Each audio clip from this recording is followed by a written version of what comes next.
Maraming mga fans at kapwa-artista ang nalungkot sa biglaang pagpanaw ni Jacqueline Jose at ayon nga sa kanila, napakabata pa nito.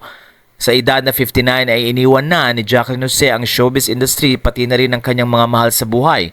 Kaya naman marami ang tila natuwa ng alalahanin nga ni Ara Mina ang kanyang ate Jacqueline na maraming pagkakataon ay nakasama niya sa trabaho. Sa kwento ni Aramina, sinabi niya na 2 weeks ago lang at kamakailan ang huling mensahe sa kanya ng nasabing aktres na ikinalungkot ng tuluyan ni Aramina. Sinabi rin ni Ara na meron pa silang movie na gagawin at hindi na nga ito matatapos ni Jacqueline dahil sa bigla niyang pagpanaw. Narito ang naging mensahe ng aktres na si Aramina. Ate Jacqueline or Ate Jane, 2 weeks ago lang magkausap tayo.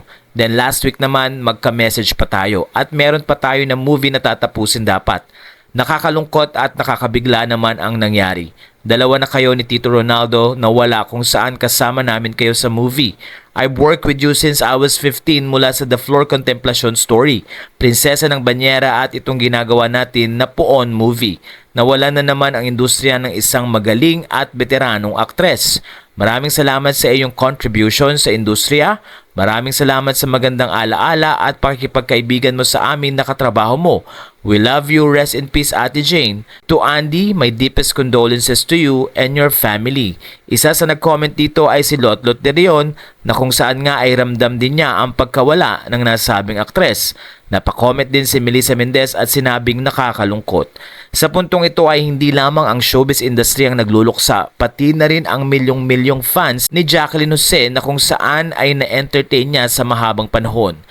Matatandaang ang award na natanggap din ni Jacqueline Jose sa Cannes Film Festival noong 2016 ang kauna-unahang award para sa mga Filipino. Kaya naman nagpapasalamat ang buong showbiz industry sa mga contribution ni Jacqueline Jose sa ating bansa.